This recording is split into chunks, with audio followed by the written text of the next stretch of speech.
à toutes et à tous.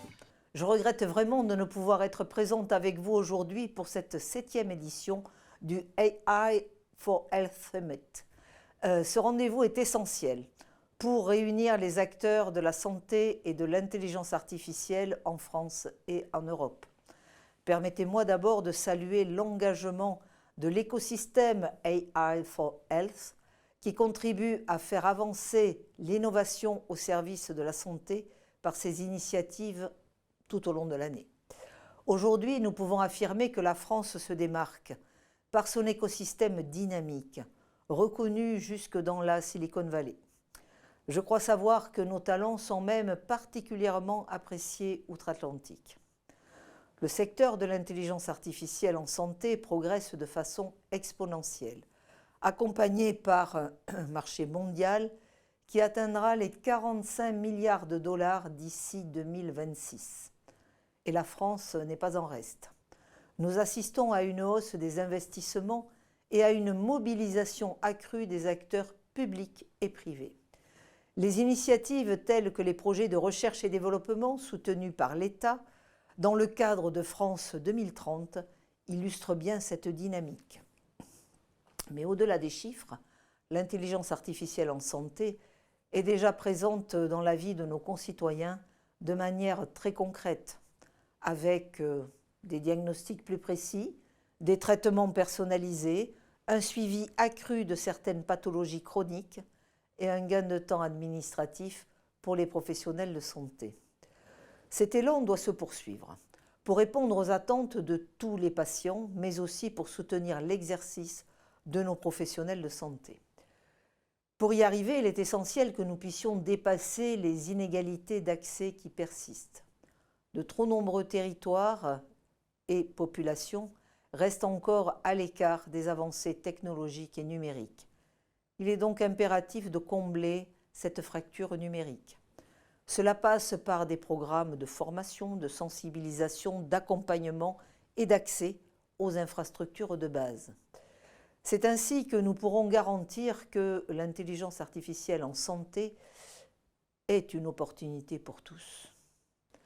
Des initiatives ciblées doivent aussi être menées pour sensibiliser et accompagner nos concitoyens et en particulier les personnes âgées ou vulnérables. Le soutien des associations et des acteurs locaux est bien sûr essentiel pour adapter des solutions aux besoins spécifiques de chacun. Pour que l'intelligence artificielle devienne notre allié au quotidien, il est impératif de renforcer la confiance des professionnels et des concitoyens.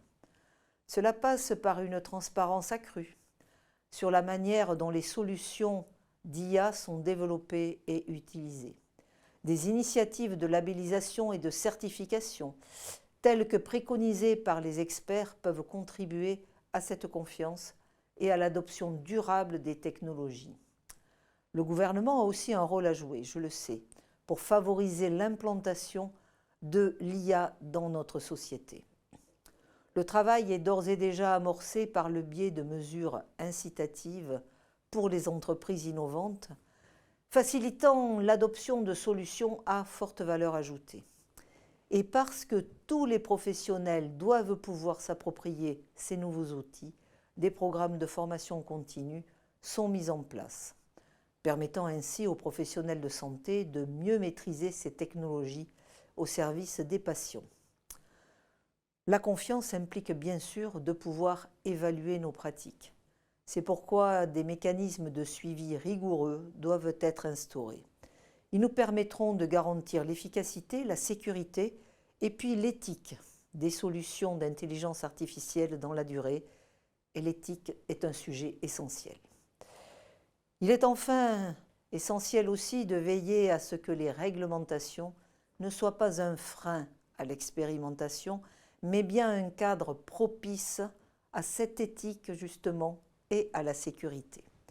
C'est une ligne de crête, je le sais, mais il est essentiel que nous trouvions ensemble le bon chemin. Je tiens aussi à rappeler le rôle central que joue la France dans l'émergence d'un leadership européen, et de nombreuses collaborations existent déjà et doivent être perpétuées. Je pense à celle avec des centres de recherche d'excellence comme l'INRIA. Je pense aussi à des initiatives collectives d'ampleur telles que l'espace européen des données de santé. La France est un moteur et doit le rester. Nos accomplissements sont importants et il reste de très nombreux défis. Ces défis, vous les connaissez. La sécurité des données, toujours plus forte. L'interopérabilité des structures pour être toujours plus efficace. Ou encore la prévention des biais algorithmiques. Nous devons aussi, et c'est essentiel, continuer à investir dans la formation de nos professionnels de santé et de nos développeurs.